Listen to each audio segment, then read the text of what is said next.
Bienvenidos a la Revolución de la Riqueza, el podcast en donde aprenderás que crear riqueza no es magia negra, crear riqueza es una ciencia. En este programa comprenderás que la verdadera riqueza es holística y te daremos herramientas para conquistarla. Síguenos en redes sociales en @JavierMorodo en Instagram, Facebook, Twitter, LinkedIn y en todas las redes sociales. Suscríbete también a mi newsletter en mi página javiermorodo.com, en donde todas las semanas vas a recibir información sobre mercados financieros, negocios, tecnología, well-being, conciencia y también tips para ganar el juego del dinero. Bienvenido, Mike. Gracias por estar en Revolución de la Riqueza. Hola, Flaco. No, gracias a ti por invitarme.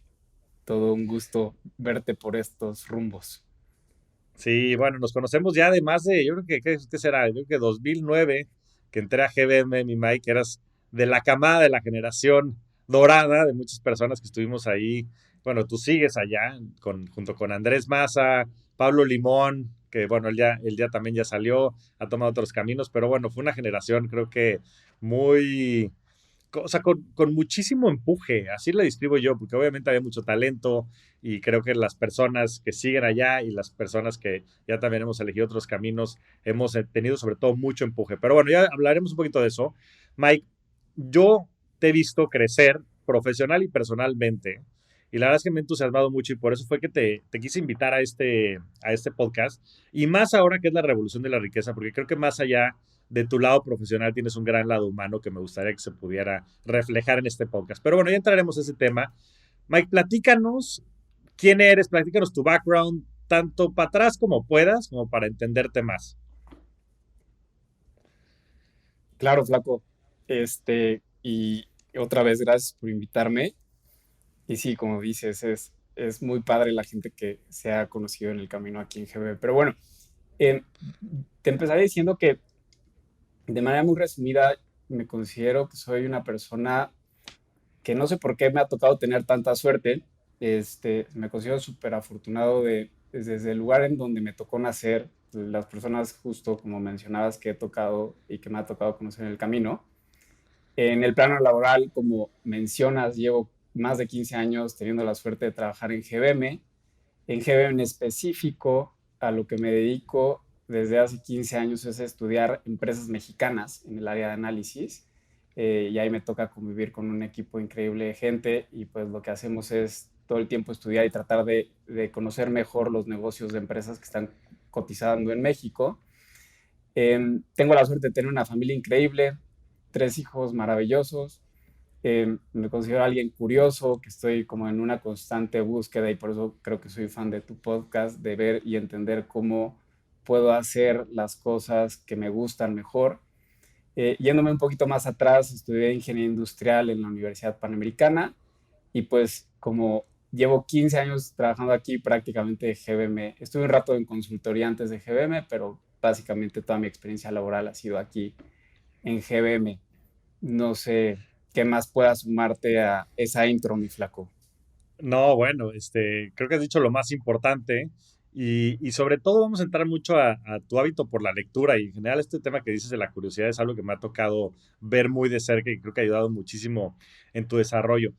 Platícanos una cosa, Mike, ¿cómo comprendes este tema del análisis de las empresas? O sea, ¿cuál es el raciocinio detrás de la chamba que haces, ¿no? Porque, en fin, GBM me tocó vivirlo, ¿no? Y hay una cultura por este tema del value investing muy importante, pero si lo pudieras describir allá afuera, ¿cómo lo describirías? Sí, eh, pues mira, el analizarlas, bueno, como las analizamos en GBM, porque yo creo hay muchos tipos y agree to disagree con quien la vea distinto, ¿no? Pero como la analizamos en GBM, siempre con una visión de largo plazo, tratar de entender bien un negocio desde la óptica de dueño del negocio y socio del negocio, no desde la óptica digamos, un inversionista a corto plazo, ¿no? Entonces, para eso, nosotros a través del análisis que hacemos, que es un análisis puramente fundamental, nos concentramos en entender a un negocio de una manera de 360 grados. Eso significa, en base a la información pública que las empresas te comparten, poder tratar de entender el negocio desde lo que vende hasta lo que le cuesta producir lo que vende y lo que gasta para vender ese producto y lo que tiene que invertir para poder mantener ese producto y esas ventas, hasta el competidor, hasta el proveedor, hasta la geografía en la que operan estos negocios. Y todo eso tiene que aterrizar pues en una conclusión de si al precio al que ese negocio cotiza parecería ser una buena inversión de largo plazo o no, ¿no? Entonces eso es como lo hacemos en GBM. En GBM y el análisis que, que creo yo prueba ser más exitoso a largo plazo es el que, en el que se concentra en tratar de entender de manera muy profunda la capacidad que tiene una empresa de generar flujos efectivos constantes en el tiempo y de reinvertir esos flujos de manera exitosa, ¿no? Y bueno, eso conlleva muchas otras cosas a estudiar, pero si te tuviera que resumir en lo que nos fijamos acaso es en la capacidad que tienes de generar flujo efectivo para ese flujo efectivo poderlo revertir a retornos interesantes en el tiempo y que eso genere el famoso interés compuesto del que tanto hablas tú, Flaco, y predicas. Sí, parece una chamba, digo, que suena fácil, pero que es extremadamente compleja, ¿no? O sea, ¿cómo miden ustedes el éxito internamente pues digo, de tener esta chamba y este análisis de manera acertada? O sea, ¿cuál es la brújula para ustedes poder saber que están haciendo una buena chamba? Mira, y eso es interesante porque pensarías que la manera, bueno, y aquí a lo mejor es como yo la veo, pensarías que la manera en entender el éxito de nuestro trabajo es en atinarle o bueno, en ser acertado en decir, yo decía que valía 20 y llegó y valió 20, ¿no? Pero yo no creo que esa sea nuestro trabajo aquí en GM. Yo creo que el éxito de nuestro trabajo es en lograr tener conversaciones profundas con nuestros clientes que los hagan pensar y que les añadan a su proceso de inversión. O sea, porque a ver, un Mm. paréntesis importante. Lo que a mí me toca hacer es análisis sell side, ¿no? Entonces mi chamba y nuestra chamba es hablar con tomadores de Con decisión, clientes ¿no? institucionales, ¿no? Nosotros no manejamos el dinero de las personas. Entonces, yo creo que el éxito de nosotros es el poder construir argumentos sólidos y conocer, por lo tanto, bien a las empresas sobre las cuales construimos esos argumentos para entonces podernos sentar con alguien como tú y platicar de la empresa X y poder tener una conversación rica en la que a lo mejor tú la ves totalmente opuesta, pero la plática y los argumentos los que yo te di, pues en algo te sumarán a tu proceso de inversión, ¿no? Ahora, esto pues eventualmente tiene que significar que le estamos sumando a los inversionistas y al final el retorno se mide, ¿no? Entonces tenemos la suerte pues de que el track record que tenemos, las recomendaciones que hemos hecho otra vez de largo plazo, pues han probado ser bastante interesantes en papel, otra vez, no en un portafolio, ¿no? Pues eso es bien importante, mira qué buena manera de verlo, Mike. No lo había pensado así y creo que tienes mucha razón, ¿no? Y para todos los que nos escuchan allá afuera, pues hay dos grandes figuras corrígeme aquí, Mike, o complementame si lo crees prudente. Está el buy side y el sell side. El buy side son los que se dedican a hacer productos de inversión más de cara al retail, ¿no? Y estos pueden ser fondos de inversión, afores, inclusive, que ya son los que tienen, pues, digamos que el dinero de muchas personas y ellos se dedican a construir estos portafolios de inversión. Y después está el sell side, que el sell side es justo lo que hace Miguel y todo el equipo de análisis dentro de GBM, que se dedican a venderle estos productos de inversión vía, pues, pues, en fin, documentos y todo ayudarles a su proceso de inversión propio que cada uno de estos tiene, los asset managers, los fondos de inversión, las afores, a través de estas conversaciones y a través del análisis que ustedes hacen, ¿no? Entonces, ¿va un poquito por ahí, Mike? ¿O algo que quisieras agregar? Sí, no, yo creo que lo dijiste muy bien, Flaco. Y bajo esa óptica, Mike, te querría preguntar, pues estás pues una de las áreas, si no es que el área más importante dentro de GBM, ¿no? Han habido pues múltiples personas que han ocupado en el pasado tu puesto, gente como Beto Rodríguez, gente como Ingrid Castillo, gente que han sido tus mentores, gente muy cercana a ti en los últimos 15 años y gente que ha pasado a ser muy relevante dentro de los mercados, ¿no? Beto ahora del lado del buy side, Ingrid también en un investment bank boutique junto con otros grandes amigos, bueno, Andrés Medina Mora, que también era parte de nuestra super generación, a ver si se anima el buen Andrés también a venir aquí al podcast, que también sé que es bastante privado, pero pues también tiene muchísimo talento. Y, y mi pregunta sería, ¿cómo has visto evolucionar esta área dentro de GBM durante estos últimos 15 años? ¿No? Porque tú entraste, no lo platicaste a detalle, pero como analista junior dentro de un sector, después senior, en fin, yo creo que podrías también aprovechar esta pregunta, no nada más para responder la evolución, sino que nos cuentes también un poquito cuál es el proceso de un analista entrando a una de estas organizaciones. Claro. Em, Mira, yo te diría que la evolución que ha tenido análisis en los 15 años que yo he tenido en lo core no ha evolucionado nada, y a lo mejor eso suena de flojera, pero pues un poco creo que eso es ser coherente con justo lo que te acabo de platicar, o sea, porque al final lo que buscamos es ver las cosas igual, sin ser necios, ¿no? Pero tratar de ver las cosas de largo plazo, y el largo plazo requiere paciencia. Entonces, y tenemos un enfoque muy importante a la generación de talento. Somos un área que nos gusta construir el talento y que nos gusta enseñar cómo pensamos, y eso otra vez toma tiempo. Ahora, sí ha evolucionado un poco el enfoque, yo te diría, quizá a la atención al producto y a la calidad de saber contar. Ok, puedes tener el mejor análisis, pero al final somos sell side y hacemos ventas, entonces tienes que saber contar la historia. Entonces, yo creo que sí hemos evolucionado a ser mejores contadores de historias en este tiempo. Em, Quizá eso yo creo que es el brinco más grande que han habido en los últimos años.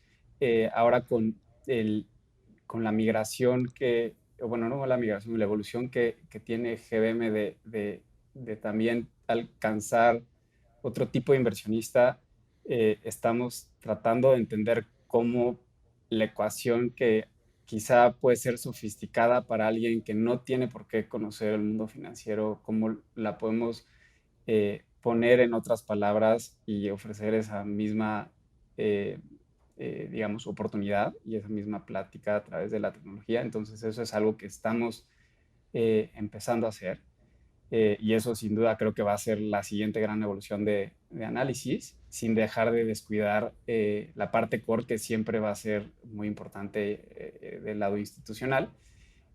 A tu pregunta de cómo funciona la evolución de un analista, cómo funcionamos en el área, o sea, tenemos que hacer células de expertos. Entonces, yo creo que yo soy el que menos sé, justamente porque a mí no me toca ver ninguna área en específico, pero nos dividimos en sectores. Es decir, tenemos un experto en consumo con su equipo, un experto en infraestructura, etcétera. Y el path de alguien que le guste esto, pues es empezar. eh, Se necesita gente curiosa, se necesita gente que sea autodidacta, y pues bueno, empiezas como analista junior y vas tomando más responsabilidades, y esto es un poco el ritmo de cada quien tenga, ¿no? Buenísimo, mi Mike. Oye, pero también una grandísima responsabilidad, ¿no? Porque como dices, pues ha sido el semillero muchísimo talento, talento que después pues, se distribuye dentro de la empresa y después de dentro de la empresa, lo he platicado en varios episodios que hemos tenido con gente de GBM, pues después germina hacia el resto de la industria, ¿no? Muchos de los directores generales de muchas de las instituciones financieras más importantes del país son ex GBMs. Y dijiste una cosa clave, Mike, que me encantaría profundizar. Y dijiste, enseñarle a la gente a pensar. ¿Y cómo desde tu posición le enseñas al área que se dedica a pensar dentro de la organización a pensar? Este, a ver, es una pregunta interesante, ¿no? Pero o sea, yo creo que, y aquí, a ver, primero me voy a echar un paso para atrás, porque puede ser muy arrogante el asumir que nosotros tenemos la fórmula mágica de cómo enseñar a pensar, ¿no? Y no va por ahí. O sea, porque es más, la gente nueva que entra también nos enseña muchas cosas a nosotros, ¿no? Entonces, si hay algo que es un hecho, es que no somos dueños de la verdad, ¿no? Pero habiendo dicho eso, más bien te diría que es enseñar a pensar en los valores clave de cómo vemos las inversiones nosotros, ¿no? Yo te diría que, por ejemplo, el pensar de largo plazo es algo que suena fácil, pero es bien difícil encontrarlo, ¿no? Entonces, pues a alguien que está en la universidad o que está saliendo de la universidad y que pues ves las noticias y con toda la cantidad de información, luego el venderle la idea de que es importante leer un informe anual de 200 hojas en donde no puedes hacer resúmenes en ChatGPT porque están en PDFs que no te dejan sacar la información, pues suena difícil, ¿no? Pero la importancia de ir a los fundamentales y a los básicos, de tratar de entender las cosas desde los cimientos, es, por ejemplo, una cosa que aquí pues hacemos, ¿no? Yo digo, no se me viene a la cabeza algo más, pero por ejemplo, ese punto creo que es algo en donde sí la vemos bien diferente, ¿no? Y en donde el pensar de largo plazo y el también, pues, el transmitir que se tiene que tener paciencia para ver los frutos que a largo plazo dejan, es algo pues importante de lo que hacemos, ¿no? Y fuera de eso, pues en los específicos de cada sector, pues es un tema de tiempo que yo creo que cualquier persona que realmente le guste esto, que le guste el constante aprendizaje de cosas, tiene la capacidad de hacerlo, ¿no? Oye, Mike, y en cuanto a ya métricas específicas, digo, el mundo financiero pues es muy numbers oriented. Eh, ¿Crees que haya algún factor, algún número, algún ratio que sea, si tú dijeras, la relación Enterprise Value EBITDA o algo por el estilo, en el que puedas tú decir, este es el indicador más importante para analizar fundamentalmente una empresa, o tú crees que depende también mucho de la empresa, o has encontrado ciertas generalidades que puedan ser fácilmente aplicables, ¿no? Esto más viéndolo como un consejo a la gente que nos escucha, para analizar una empresa. O sea, si tuviera que escoger uno, yo te diría que entender el retorno sobre capital invertido digamos, el North Star y la capacidad Ok. de que ese retorno sea sostenible en el tiempo, ¿no? Entender esa métrica conlleva el entender otros factores alrededor de eso, pero yo creo que ese es sin duda el indicador más importante a entender, ¿no? Para tratar de encontrar una buena empresa, una buena oportunidad. Mike, te encanta leer, ¿no? Y platicábamos un poco antes de entrar a audio de libros y ahorita vamos a entrar un poquito más, pero ¿cuál ha sido el libro específicamente de finanzas que crees que haya sido más útil para ti para comprender pues, tu actividad, sobre todo, el análisis fundamental? De específicamente finanzas, te diría que, bueno, algo muy técnico, hay uno que se llama Valuation de McKinsey and Company, que ese es muy técnico. Entonces, ese, yo creo que alguien que se quiera empapar de, digamos, las fórmulas y el porqué de las fórmulas, ese es muy bueno. Algo un poco más mixto a pensar en, justo yo este lo leí hace relativamente poco, seguro tú ya lo leíste, pero es uno que se llama Richer, Wiser and Happier, que creo que engloba muy bien lo que las mentes de muchos de los grandes inversionistas, trata de encontrar un común denominador entre la parte exitosa de un inversionista y la parte humana y personal de esos inversionistas, ¿no? Y todo se enfoca en tratar de ver las cosas de largo plazo. Yo te diría que esos dos, Flaco, son los que se me vienen a la mente, uno técnico y uno pues más como con otros factores que también son importantes, ¿no? Sí, no, y eso, ya entraremos a detalle esa parte, Mike, porque pues es algo que tú predicas mucho también en tu vida personal, ¿no? Y yo creo que pues sin duda debe ser también parte de la clave por la cual estás llevando esta área, porque pues sin duda creo que el tema personal pues es un tema que es muy importante, ¿no? Como decía este último libro, pues hay que perfilar todo lo que hacemos hacia la felicidad, ¿no? Si no tienes eso y no hay propósito, pues la verdad es que todo lo demás está muy hueco. Mike, ¿qué hace a GBM especial? O sea, ¿por qué llevas 15 años en GBM y por qué crees que GBM es distinto a los demás jugadores que hay afuera y qué te tiene a ti enamorado de la empresa. Pues yo englobarlo en una sola cosa creo que es difícil y más así de bote pronto, pero yo creo que sin duda es la gente, que son las personas que trabajamos aquí. Entonces yo creo que eso es difícil de encontrar, o sea, la ecuación de tener a gente talentosa dispuesta a enseñar con mucha paciencia, desde, desde la parte de quien hizo GBM hasta la parte de quien trabaja y opera día a día en GBM. Yo creo que es eso, flaco. O sea, es a mí que me tiene todavía enganchado y encarrilado, además del proyecto que creo que es muy grande todavía, es el que no me canso de aprender y del que tengo la oportunidad de trabajar con gente que admiro y gente bien talentosa. Entonces, eso te diría. Buenísimo, Mike. A ver, pasemos al lado personal, que es algo que la verdad sé que también te apasiona muchísimo y te he visto trabajar muy fuertemente en ello. Cuéntanos cómo has vivido tú tu propia evolución, ¿no? En estos 15 años, ya fuera de GBM y más en un aspecto personal. ¿Cómo te has ido desarrollando y sobre todo, qué elementos has ido encontrando que son importantes para ti? Pues te encanta correr, ¿no? Nos ha tocado correr ahí un par de carreras juntos. Recuerdo la de Sala Valle, que nos echamos los primeros 5 kilómetros yendo. Yo nunca había ido tan rápido, Mike, y solo porque iba al lado de ti, agarré y rompí varios récords personales. Pero bueno, ha estado divertido también conocerte en esta nueva faceta, porque pues el ejercicio no era algo que por lo menos yo tuviera presente que hacías con tanta intensidad hace 15 años.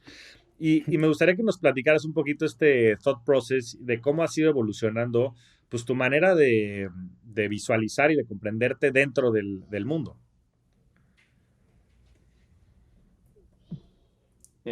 Mira, del lado personal, flaco, yo, o sea, te diría que tengo muchas ganas de si se puede vivir mucho tiempo, ¿no? Entonces, y tengo ganas de vivir mucho tiempo estando bien, ¿no? Entonces, hace algunos años, como que me cayó ese 20 de entender que pues veía algunas cosas de gente cercana y de a lo mejor no tan cercana, de otra edad, que decía yo no quiero llegar así, ¿no? Entonces empecé a poner atención a algunas cosas básicas que todo el mundo sabe que tiene que atender, pero que luego es difícil atender, ¿no? Una cosa es el ejercicio, como tú dices, lo que me gusta a mí es correr. Creo que me estás echando flores de más porque no corro tan rápido, flaco, pero y lo que me gusta dentro de la corrida son los maratones que me he echado un par. Eh, y a mí me sirvió eso porque al final el maratón lo que estoy tratando de hacer es hacer por lo menos uno al año y entonces es un ciclo en donde bien o mal para poder hacer y completar la carrera te tienes que entrenar y tienes que tomar esa parte de tu vida como una prioridad. Este año es el primero en el que me voy a echar 2 maratones.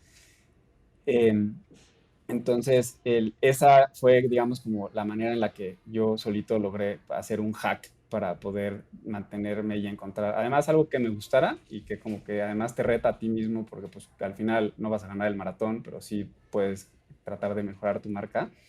em, es algo que a mí me ha funcionado bien, ¿no? Y en digamos, búsqueda de tratar de ser un viejo con mucha salud, también le he dedicado pues mucho tiempo a tratar de cultivar las relaciones personales, que pues como tú sabes son muy importantes, el tener y poder fomentar relaciones de calidad, tanto con la familia, tanto con amigos, el encontrar actividades que me gusta, por ejemplo, leer.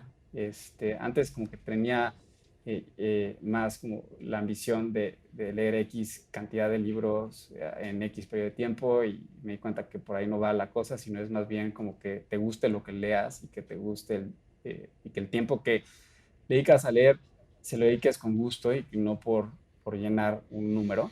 Em, y del lado de salud, pues he tratado de priorizar también temas de salud, o sea, darle la importancia a lo importante que es dormir, darle la importancia a lo importante que es tratar de comer bien, Del lado espiritual, la verdad ahí, y lo platicamos antes de entrar ahí con todas las figuritas que tienes, es algo que no he logrado al final engancharme y vaya que he tenido la suerte de convivir con gente que sí se ha logrado enganchar, pero ahí no he logrado tener la disciplina, espero poderlo hacer pronto, pero yo te lo resumiría, Flaco, que este, o sea, yo sí me compro el Kool-Aid de que de largo plazo es lo que más paga.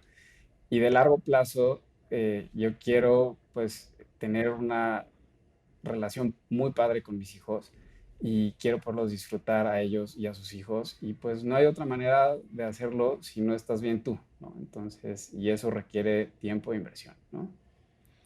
Pues el poder de largo plazo. Y fíjate qué importante lo que dices, Mike, porque pues sí hay algunos patrones que podemos seguir, pero de repente nuestras conductas se vuelven un tanto autodestructivas, ¿no? Pero en ese sentido, Mike, ¿cuál es la rutina que has encontrado para poder poner en práctica todo esto que dices? Porque suena muy ambicioso. Pero ¿cuál es la rutina? ¿Tienes una rutina diaria? O sea, ¿cómo le haces para meter pues, o sea, el maratón, la lectura, la chamba, la familia, los amigos? O sea, ¿qué haces para poderlo llevar a cabo? Pues siéndote totalmente transparente, Flaco, o sea, o sea, día a día es un camino distinto y hay días que te salen bien y días que te salen mal, ¿no? O sea, no tengo en sí una rutina como tal. Lo que me ha funcionado a mí es ponerme metas, como por ejemplo esto que te contaba del maratón. Entonces ahí sé que tengo un ciclo de 4 meses por lo menos en donde me tengo que enfocar a entrenar. Y ahí pues un poquito trato de darle prioridad a, al, o sea, ver esa meta como prioridad y en función de esa sin descuidar pues las cosas importantes como la familia y el trabajo, tratar de poner en agenda los entrenamientos, eso me ha funcionado a mí. Eh, del lado del lado, por ejemplo, de la alimentación, algo que me funciona es ir con alguien que me ayude. Yo soy obviamente un ignorante en el tema, pero entonces ahí he tenido un par de nutriólogas que me han ayudado y trato de igual, aunque me dé flojera ir a la cita, aunque me digan que lo hice mal, como para que te sea un constante recordatorio de ese tema. ¿Y qué más? Del lado del sueño, yo creo que el lado del sueño es en donde me he metido un poquito más y ahí lo que más me ha funcionado es medirlo. Creo que tú fuiste el que me enseñaste la frase de que lo que no se mide no se mejora. Y, y de ese lado, pues en el sueño tengo una bandita que se llama Whoop, que esa me ayuda y me da muchas métricas interesantes eh, para entender qué me cae bien, qué me cae mal y en base a eso, pues ahí voy ajustándole. Pues muy bien, yo creo que siempre, sí, o sea, lo que no se mide no se puede mejorar.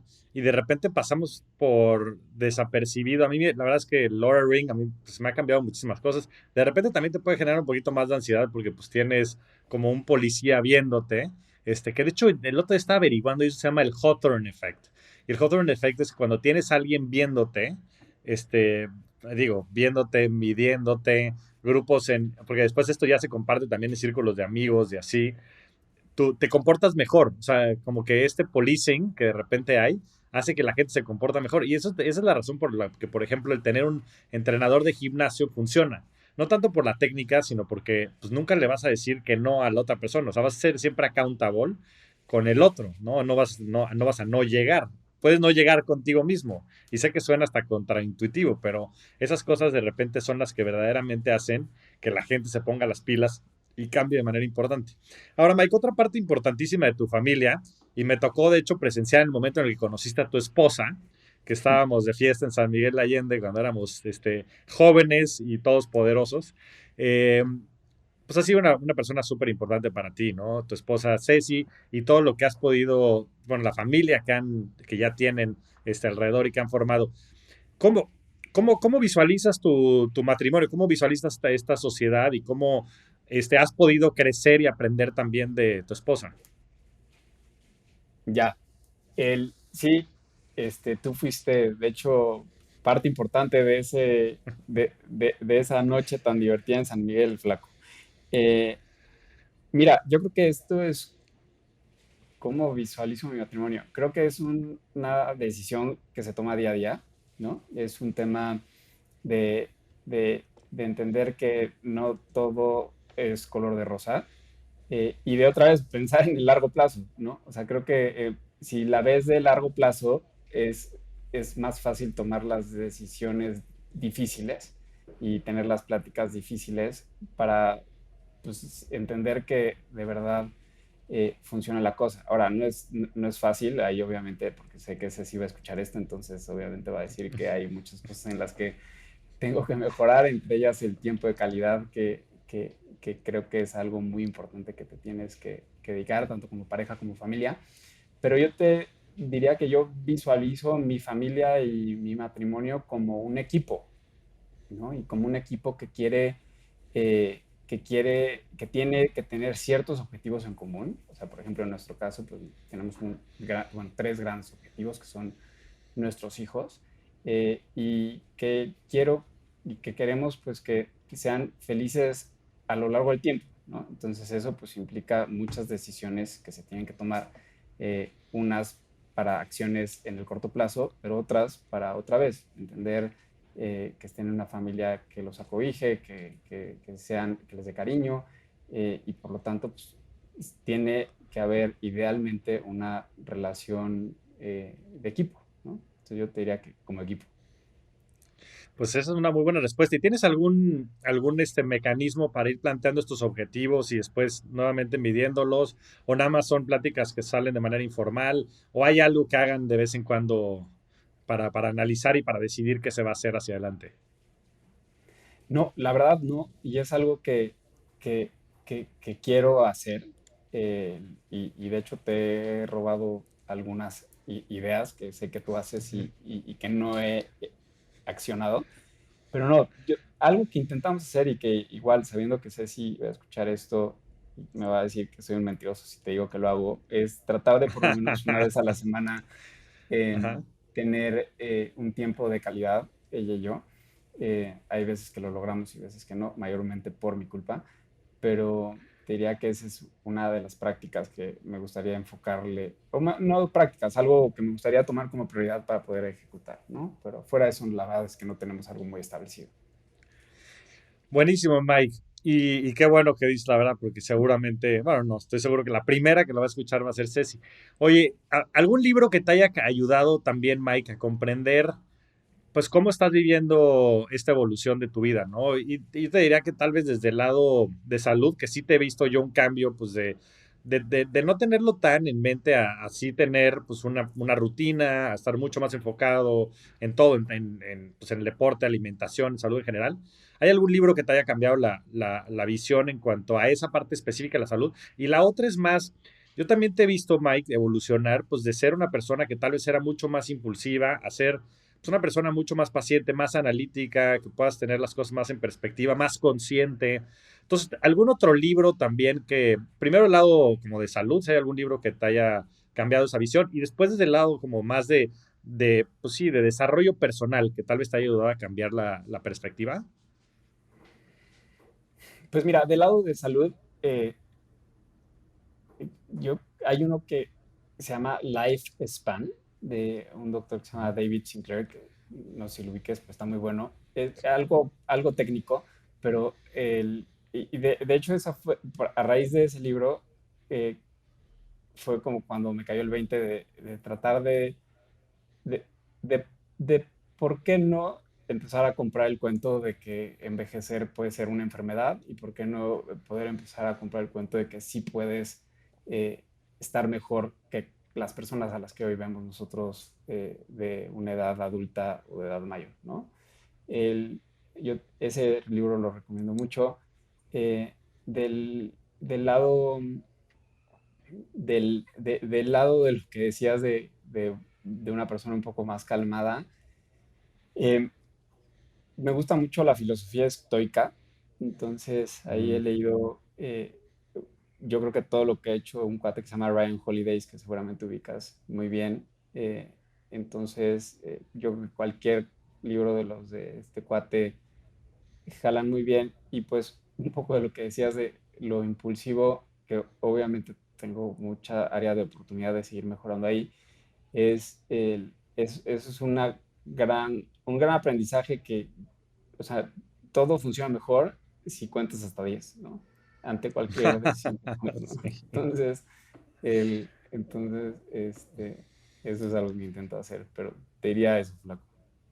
No, pues muy bien. Pues mira, es que la verdad es que las cosas, como dicen, son simples, más no sencillas, ¿no? Todo es mejor 100%. cuando cuentas hasta 10, ¿no? Y esas son recomendaciones que yo le doy a mis hijos, ¿no? Pero que son aplicables a cualquier persona en cualquier momento de su vida. Y por eso son simples, más no sencillas, porque muchas veces es bien complicado, ¿no? Contar hasta 10. Pero digo, yo me identifico muchísimo con eso, Mike, porque te lo juro, cada vez que tomo una decisión de manera impulsiva o cada vez que actúo de manera impulsiva, el 100% de las veces me arrepiento. O sea, no es un tema de que el 99, es que el 100% de las veces.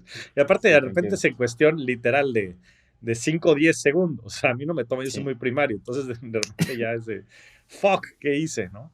Oye, Mike, pasemos de regreso un poco al lado profesional. Y, y me encantaría escuchar tu view de algo que creo que poco a poco está cambiando a nivel narrativa, que es el optimismo por México, ¿no? Y por México en el sentido, sobre todo, desde un punto de vista pues de inversión, ¿no? De la oportunidad que hay aquí dentro de México. Para mí, pues GBM ha sido uno de los mayores promotores del país en pues toda su historia, ¿no? Los ya cerca de 40 años, por varias razones, ¿no? Digo, no nada más internamente, sino pues también hablas mucho con clientes institucionales, pues de todo el mundo, ¿no? Que pues en sus mandatos de inversión están buscando retornos y que creo que México puede ser una gran avenida para eso. Pero platícanos un poquito cómo ves ese landscape de inversiones aquí en México y cómo ves las oportunidades de inversión en general, pues digo de manera muy general, ¿no? Pero cómo ves a México ahorita en el mundo. Pues mira, yo creo que o sea, la oportunidad que tiene México es gigante. Digo, y un poco como a nosotros nos gusta platicarla es el, sí, obviamente nos encanta el tema que nearshoring esté de moda y es un viento en cola súper interesante a tener. Pero la oportunidad nosotros la vemos tan clara porque creemos que es es una temática en donde el riesgo de ejecución lo vemos bajísimo, porque es algo que ya hizo México, ¿no? O sea, entonces, la oportunidad de si va a ser X o Y lo que las exportaciones que México le va a ganar a China sean, yo creo que es algo que se tiene que ver como que tiene que pasar a segundo plano y que tienes que entender otra vez, viéndolo de largo plazo, lo que México ha hecho en el pasado y que hoy en día están puestas las condiciones para que quizá lo pueda volver a hacer, ¿no? O sea, si tú te vas atrás en la foto a los años 80, que es cuando realmente el nearshoring en México empieza, que es cuando se concibe esta relación con el Tratado de Libre Comercio, ahí realmente es donde pasa la creación de industria en el país y en donde la gente que hoy toma las decisiones de inversión construye a las empresas, construye lo que hoy en día hace posible, que si alguien va a ganar ese flujo de inversión y esa localización de cadenas de suministros, es muy claro que va a ser México, ¿no? Entonces el panorama hoy es súper alentador. Simplemente porque el país va a recibir mucha inversión, porque somos y vamos a seguir siendo el socio comercial más importante de Estados Unidos. Y aquí, ojo, también no es un tema de Estados Unidos o México, es un tema de entender que estamos hablando de que es una región y la región se llama Norteamérica, ¿no? No tienes que hablar de si México, si Estados Unidos o Canadá, es una región ganadora en la cual México es una pieza clave desde el talento que va a producir lo que se va a consumir en esa región, hasta el know-how, hasta las capacidades técnicas, vamos a ser nosotros. Entonces, ¿cuánto eso va a significar en crecimiento? Pues no sabemos, tenemos que poner un número y ese número creemos que es por lo menos un par de puntos más de lo que el país ha venido creciendo en los últimos años. Eh, entonces, eso es por lo que estamos muy optimistas de lo que creemos va a ser la historia de crecimiento de México como parte de la región de Norteamérica, como una parte que va a reacomodar sus piezas en cómo funcionaba el mundo y cómo funciona ahora. Después, el, eso aterrizándolo al mercado mexicano, igual si te vas de largo plazo, o sea, cuando ves las empresas que cotizan en México, te das cuenta que hay empresas increíbles y de la capacidad de los mexicanos de los empresarios que tenemos en México de hacer realmente historias de mucho valor, ¿no? O sea, tenemos, por poner un par de ejemplos dentro de México, pues a la empresa que produce líder en tortillas en el mundo, a la empresa que produce el líder del pan, el manufactura, el líder productor de pan en el mundo, el líder de tequila en el mundo, líder de autopartes en el mundo. O sea, tenemos realmente empresas globales en México, eh, en donde su mejor negocio, en muchas de ellas, sigue siendo la operación de México, ¿no? Entonces, eh, y eso al mismo tiempo, por muchas condiciones, está cotizando o las valuaciones que los inversionistas le están asignando, pues son muy interesantes, ¿no? Entonces, la vemos tan clara nosotros porque tienes empresas en puntos de entrada que consideramos son interesantes ante un entorno en donde no vemos cómo no va a haber crecimiento en el mediano y largo plazo, ¿no? Entonces, otra vez, a la pregunta que me hacías, ¿no? La métrica que es para nosotros el North Star, que es el retorno sobre capital invertido y la capacidad que estas empresas van a tener para invertir el flujo que sus grandes negocios generan hoy, pues es muy claro que va a ver en dónde lo van a invertir, ¿no? Entonces, eso pensamos es una coyuntura que hace mucho no se veía, ¿no? Porque sí, digo, yo llevo 15 años aquí, me hace falta y no tengo tanta experiencia como mucha gente que está aquí en GBM, pero el, una coyuntura en donde se te empiezan a alinear las cosas es es difícil de encontrar, ¿no? Eso del lado valuaciones y del lado del mercado. Y luego también pasan otras cosas interesantes, como por ejemplo en México hubo hace poco una reforma a las pensiones, en donde al final el sistema va a tener más recursos para invertir. Entonces, simplemente eh, estimados más menos, pero los recursos que hoy en día manejan las Afores deberían de estarse duplicando en los próximos 5 años. Entonces, hoy si el sistema no está comprando el mercado mexicano, implícitamente lo está vendiendo, ¿no? Y al final, pues Ujú. su nocional son pesos mexicanos, ¿no? Entonces pensarías que deberían de estar las Afores, por ejemplo, un poco más activas en el mercado mexicano o que eventualmente lo van a estar, ¿no? Y del lado de los ojos internacionales, tenemos ahí la mala suerte de que México es muy chiquito en el pastel, ¿no? En términos, a pesar de todas las cosas tan interesantes que estamos platicando ahorita, al final todo es un tema de allocation de tiempo y ahí al final, pues, tomador de decisiones de un fondo de mercados emergente en donde México pesa el 3%, pues al final le asigna el 3% de su tiempo, ¿no? Entonces, yo creo que esa es la parte que a mí me cuesta trabajo entender de la ecuación, cómo va a cambiar, ¿no? O sea, tenemos una historia muy interesante, pero que para mucha gente sigue siendo solamente el 3%, ¿no? Entonces, es un tema, creo que es chamba de todos los que estamos dedicados a esto, promocionar a México, promocionar la gran oportunidad, promocionar las grandes empresas que hay y tenerle paciencia, ¿no? Y tenerle paciencia a los superciclos que México ha presentado en el pasado. O sea, te voy a mandar una gráfica que tenemos, pero si, si el rally que dio México de los 80s a los 90s Ujú. o sea, la bolsa subió, no voy a redondear el número, sí, pero más de dos mil quinientos Ujú. por ciento, ¿no? Wow. Después, o sea, nosotros tenemos muy claros detectados pues, superciclos de más o menos 10 años, en donde si no te montas en ese superciclo, nunca te pones a mano, ¿sí me explico? O sea, el rally de los 80 generó mucha riqueza.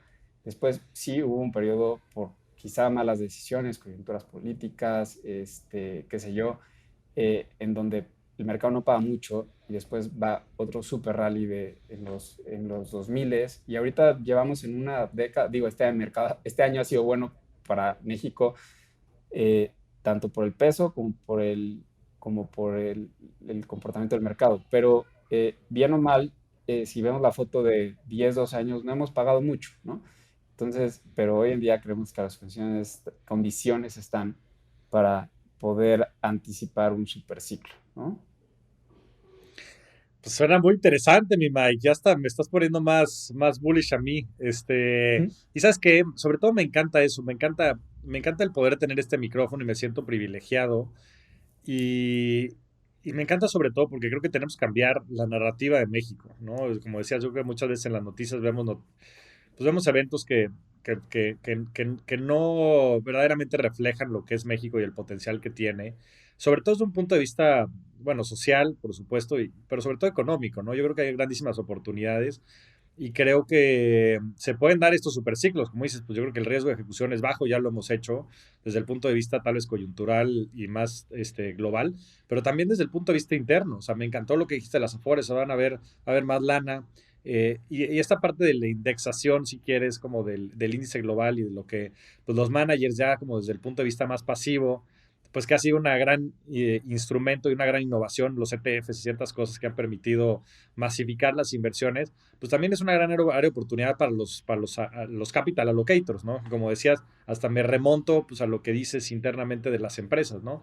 Si la capacidad de generar retorno sobre inversión con los cash flows que están generando, pues es el diferenciador número uno, pues yo creo que también lo pueden hacer los grandes gestores de inversión, ¿no? Y creo que eso es algo que me entusiasma de poder tener el micrófono, el que podamos tener la capacidad de eso, pues de cambiar pues el view de la gente sobre México. Ahora, Mike, tú te volviste muy relevante dentro de la organización, digo, por muchos temas y obviamente por tu chamba en el día a día, pero no sé, no sé si fue 2014, ya me recordarás, pero tuviste un call con mucha convicción sobre Gruma, ¿no? Gruma, te tocaba a ti ver esa industria o ese sector y, pues Gruma estaba pasando por un momento complicado, no recuerdo, probablemente financiero, saliendo pues de mucho de lo que fue la crisis y las consecuencias de la crisis 2008-2009. Y, pues tú tenías mucha convicción en la empresa y la empresa, pues no sé si se cuadruplicó, quintuplicó en un año el precio y fue una gran historia. Platícanos un poquito más de ese momento y lo que me gustaría es que nos dijeras, sé que ahorita ya no llevan ningún sector y tal vez no analices las empresas tan de cerca y difícilmente se van a repetir esas oportunidades, pero que nos digas una empresa que te entusiasme mucho de aquí en México, que nos cuentes un poquito esas dos, lo que fue Gruma en su momento y algo que te entusiasme ahora. Mira, Flaco, yo creo que, o sea, Gruma, también yo creo que tuve este, parte de suerte en ese call, pero en ese momento lo que estaba pasando en Gruma era que es, o sea, claramente era una empresa que a nadie le gustaba en ese momento, ¿no? Porque era una empresa que llevaba mucho tiempo teniendo retornos sobre capital y márgenes por abajo de los de la industria y un manejo relativamente opaco de la información. Se da un momento coyuntural en Gruma, que es cuando se muere su fundador, Roberto González, y en ese momento, el tiempo también Gruma tenía un socio minoritario importante que tenía más del 20% de participación de la empresa, que quiere vender su participación y entonces ante esa venta, la empresa recompra esa participación de 20% y toma palanca para recomprarla. Entonces se dan dos cosas, ¿no? En ese momento en el tiempo pues había mucha incertidumbre, mucha, digamos, poca convicción de esta eh, de qué iba a ser Gruma sin su fundador y además ahora con palanca, ¿no? Pero la oportunidad que nosotros vimos en ese momento fue pues una total alineación de intereses, ¿no? Una total alineación de intereses en la que un nuevo management, que es el que hoy en día lleva Gruma, tenía que conocía mejor la empresa que obviamente nosotros y cualquier participante del mercado y estaba tomando mucha palanca, la cual podía poner eventualmente en riesgo pues, el control total de la empresa si no se hacía bien. Entonces vimos una oportunidad en donde pues, pensamos que las cosas iban a cambiar y en efecto cambiaron. El negocio mejoró sustancialmente sus márgenes enfocándose en la rentabilidad del negocio para poder en un par de años prepagar esa deuda que tomó. Y pues bueno, se volvió una historia de éxito por la capacidad que tuvo de dar la vuelta en eso. Por otro lado, Gruma es una empresa que nos sigue gustando, ¿eh? Y ahorita de lo que mencionas, por ejemplo, te diría que es una de las empresas que más nos entusiasma. En ese momento creo que estaba en 20 pesos, ahorita está en 300 pesos, más los dividendos que ha pagado. Pero la historia que en ese momento vimos y que seguimos pensando es en pensar justamente en Gruma como, como un producto emergente. La tortilla es un producto que nos encanta, es un producto que nos encanta, que de largo plazo le vemos mucho potencial. Fuera de México, tú que vives en Estados Unidos, seguramente cada vez ves más la tortilla en los supermercados. Entonces es una historia en donde es difícil encontrar un producto que sea así de rentable y que tenga esas perspectivas de crecimiento fuera de México, ¿no? Entonces eso es, yo creo que lo que en su momento nos gustaba en Gruma y lo que hoy, 10 años o no sé cuántos han pasado desde esa vez, eh, nos sigue llamando y gustando mucho, ¿no? El, entre muchas otras cosas y haciendo memoria, creo que eso fue lo, lo que pasó, Flaco. Y también lo que acaba pasando es que esas historias y la capacidad que tenemos aquí en GBM de que afortunadamente no nos miden por ser certeros en el call porque así como hemos tenido grumadas, llevamos de necios, pues probablemente varios años en muchas, ¿no? Claro. Pero la capacidad de poder ver la foto de largo plazo y tenerle la paciencia, pues es lo que nos permite en los nombres en los que a lo mejor a nadie le gusta o que no son los que son populares en el momento, pues nosotros sí vemos la oportunidad de construir convicción y sentarnos ahí. Hay algunos que pagan rápido, como lo fue el caso de Gruma, y otros que no han pagado todavía, ¿no? Muy bien. ¿Y alguna empresa que te guste ahorita? Sé que tiene sus top picks, pero de los top picks, ¿cuál es tu top pick? Esa está difícil porque hay de nuestros topics, me gustan todos, pero Ya. Eh, mira, yo te diría que una empresa que a mí me entusiasma mucho eh, es FEMSA. Es, digo, para quien no conozca, FEMSA es el dueño de Oxxo, entre varios, es de Oxxo y de la embotelladora de Coca-Cola más grande del mundo, que es Coca-Cola FEMSA. Em, lo que nos entusiasma mucho de FEMSA y lo que a mí particularmente me entusiasma mucho de FEMSA y que es algo que yo creo que todavía no se refleja en el precio de la acción, es el entender la oportunidad que hay todavía de crecer su negocio de conveniencia, que es Oxxo, tanto en México como en el resto de Latinoamérica. O sea, cuando tú ves la foto que en México hay 1 millón de tienditas y que solamente hay, y voy a dar el número mal porque no lo es exacto, pero hay alrededor de, arribita de 20,000 Oxxos, ¿no? Te das cuenta de la capacidad de crecimiento que otra vez pensando en el retorno sobre capital invertido, la capacidad de que el flujo que va a generar FEMSA va a tener de seguir reinvirtiendo en abrir más Oxxos en el país, ¿no? Y si ves la foto de largo plazo y tú te das cuenta, hay una gráfica muy padre de si tú graficas cuánto tiempo, y lo voy a decir igual mal, ¿no? Pues, ¿cuánto tiempo se tardó FEMSA en abrir 1,000 Oxxos? Pues a lo mejor fueron 15 años, ¿no? Pero ahorita abre 1,200 al año, ¿no? Entonces, cuando tú entiendes esa gráfica y esa experiencia que estos cuates construyeron en México y entiendes que es algo que están buscando hacer en Sudamérica, ¿no? Y sí, a lo mejor ahorita no abren tantos, ¿no? Y no pinta, y a lo mejor no les gusta, pero si yo veo la foto que me estoy montando a ser dueño de algo para los siguientes 20 años, pues yo sé que esa gráfica se va a replicar por lo menos en un par de países más en la región, ¿no? Y si a ese cuento tú le añades el hecho que estos cuates están tratando de entender cómo con una inversión ya depreciada de miles de puntos de venta en la región y una red de distribución que otra vez es la embotellada de Coca-Cola más grande del mundo, no minimicemos eso, ¿no?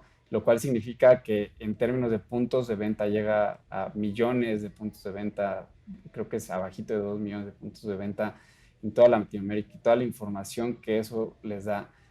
Estos cuates están hoy en día invirtiendo 4,000 millones de pesos en un esfuerzo digital en el cual sí, reconozco no hay suficiente información, pero otra vez, hablando del riesgo de ejecución, el riesgo de ejecución de que algo genere valor, de poder hacer un ecosistema de fintech digital, lealtad o ponle el nombre que te acomode mejor y que eso no valga cero y que genere mucho valor en una región en donde el cash es importante y otra vez ya tienes depreciado el punto de venta en donde el cash se podría mover, ¿no?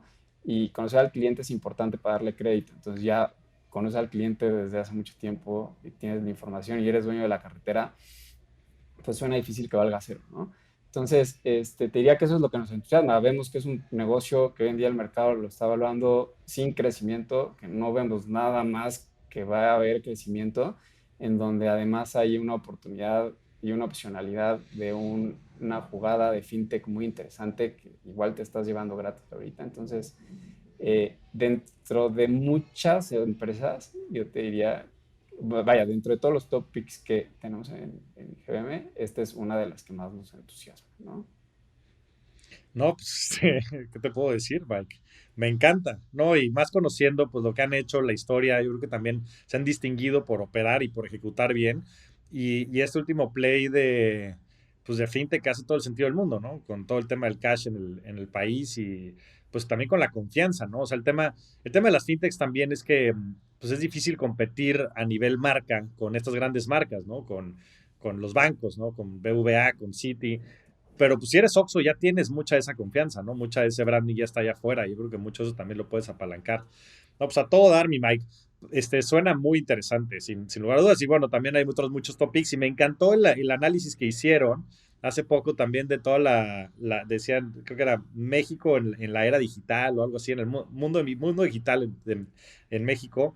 Fenomenal todo el esfuerzo que están haciendo y eso sin duda, Mike, te lo reconozco a todo tu equipo, pues han empezado a innovar también, no nada más en los formatos, que además están poca madre, el branding que le has hecho también a todo lo que publican está fenomenal y sé que le has metido mucho coco también a contar esas historias, pero también a explorar estas nuevas industrias, ¿no? Que si bien no se pueden evaluar hoy de manera directa, pues hay muchas otras empresas allá atrás que están haciendo su chamba y que creo que vale la pena también tener. Entonces, qué bueno que estén haciendo estos reportes digitales.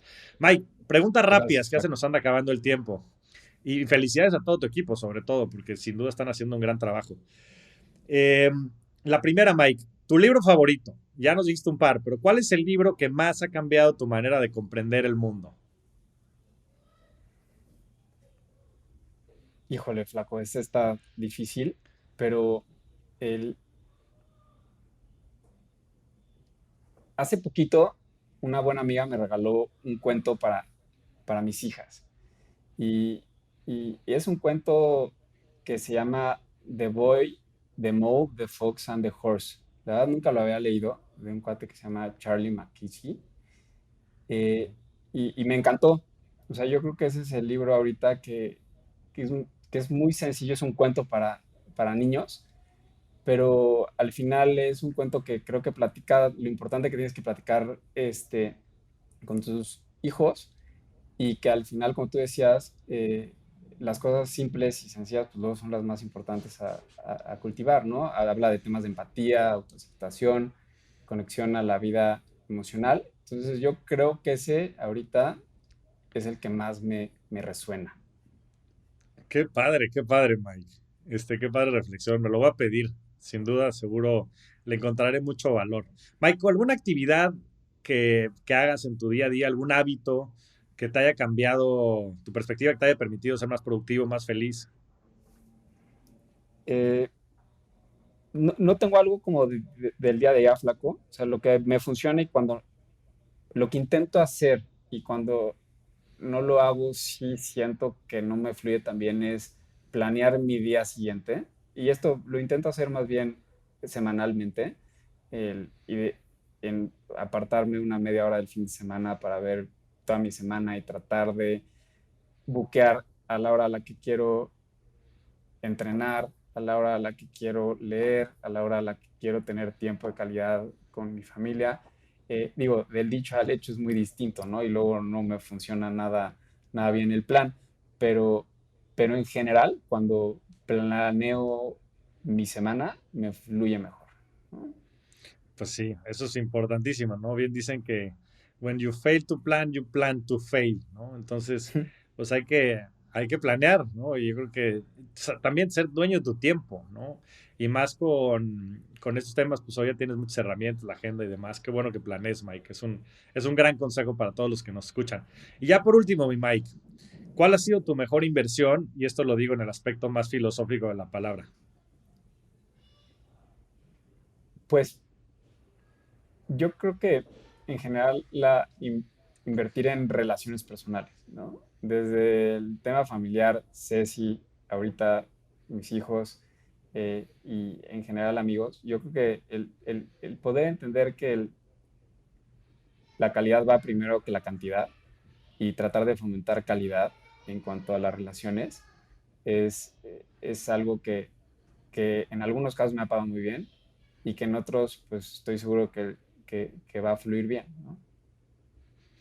Pues me encanta la manera de cerrar mi Mike, porque además creo que es muy coherente con todo lo que has venido platicando.